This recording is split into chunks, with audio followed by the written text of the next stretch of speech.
আল্লাহ রাসূল সাল্লাল্লাহু আলাইহি ওয়াসাল্লাম বলেন, প্রত্যেকটা মানুষের মধ্যে আল্লাহ রাব্বুল আলামিন একটা গোশতের টুকরা দান করছে।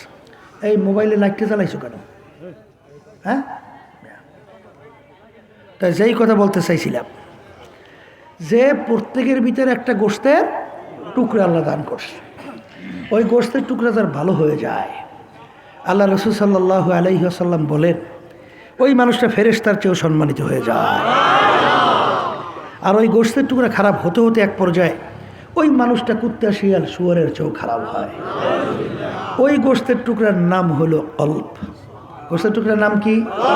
তাহলে এক কথায় মুখস্থ করেন, বলেন যার কলব ভালো, বলেন সে ভালো মানুষ। আর যার কলব ভালো খারাপ, সে খারাপ মানুষ। কথা ঠিক? এখন আমার বাজানদেরকে বলবো, শোনেন, এখানে এই ঠান্ডার মধ্যেই সমস্ত কাজ ফালাই আসছেন, কারণ কি একটা উদ্দেশ্য আছে না? কি উদ্দেশ্য? যে দুনিয়ার থেকে বিদায় নেবে ঈমান নিয়া, এই আখেরাতে জাহান্নাম থেকে বাইসা বেহেশতে যাওয়ার আশায়। কথা ঠিক না বে ঠিক? এখন বেহেশতে যারা যাইতে চান, আল্লাহ রাব্বুল আলামিন তো কোরআনুল কারীমের ভিতরে শর্ত লাগাইছেন। কি লাগাইছেন? ইল্লা মান আতাল্লাহা বিকলবিন সালিম। আল্লাহ বলছেন পরিষ্কার পরিচ্ছন্ন কলব ছাড়া আমার পবিত্র জায়গা বেহেশতের মধ্যে হবে না। হবে না। কে বলছেন? না আমি বলছি? হ্যাঁ, তাহলে কলব ভালো কইরেই না গেলে বেহেশতে যাওয়া যাবে না। এখন আমার বাজানদেরকে বলবো, পর্দা আলে মা বোনরা যারা শুনতেছেন, বলতে পারেন হুজুর কলব খারাপ ভালো কিসে হয়? শোনেন, কলবের উল্লেখযোগ্য 10টা রোগ আছে। এই রোগগুলো যখন কলব থেকে দূর হবে তখন এই কলবটা ভালো হয়ে যাবে। এর ভিতরে একটা রোগের বলে তাকাব্বুরি। এক কথা সংক্ষেপে বলছি, আমি ভালো, আমি বড়, আমি পীরের দিক থেকে বড়, ক্ষমতার দিক থেকে বড়, অর্থের দিক থেকে বড়, সম্পদের দিক থেকে বড়, সম্মানের দিক থেকে বড়, শিক্ষার দিক থেকে বড়, বংশের দিক থেকে বড়, এই জ্ঞানের দিক থেকে বড়, এই বিভিন্ন কায়দায় কায়দায় আমি বড়। এই অবস্থানটা যার ভিতরে যাররা পরিমাণ থাকবে, আল্লাহ রাসূল সাল্লাল্লাহু আলাইহি ওয়াসাল্লাম বলেন সে বেহেশতের ঘেরানো পাবে না। বেহেশতের ঘেরানো পাবে না। তাহলে এই রোগটা ভিতর থেকে দূর করা লাগবে। শোনেন, আমি ভালো, আমি বড়, এইটা বলা শক্তি দুনিয়া কোনো মানুষের আছে? মেয়া আছে? আছে? এই গুনাহগার সারা মানুষ আছে কিনা? আছে কেউ? যে এরকম একটা লোক বাড়ি করতে পারবেন, সে বলতে পারবেন জীবনে একটা গুনাহ করি নেই? পাবেন? যদি কেউ বলে সে মিথ্যা বলছে। কারণ আল্লাহ রাসূল কি বলছেন? কুল্লুকুম খাত্তাউন, তোমরা সবাই গুনাহগার, গুনাহগার ছাড়া কেউ নাই। তাহলে সবাই গুনাহগার।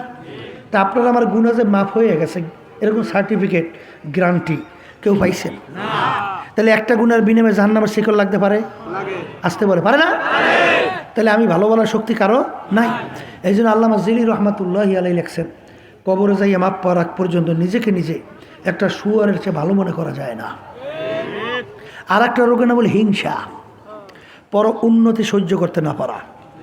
এই রোগটা এমন একটা রোগ, এই রোগের কারণেই তো যত এই যে তাকাব্বুরি হিংসার কারণেই তো যত ঘরের ভিতরে গণ্ডগোল, সমাজে গণ্ডগোল, রাষ্ট্রে গণ্ডগোল, সর্বত্র গণ্ডগোল।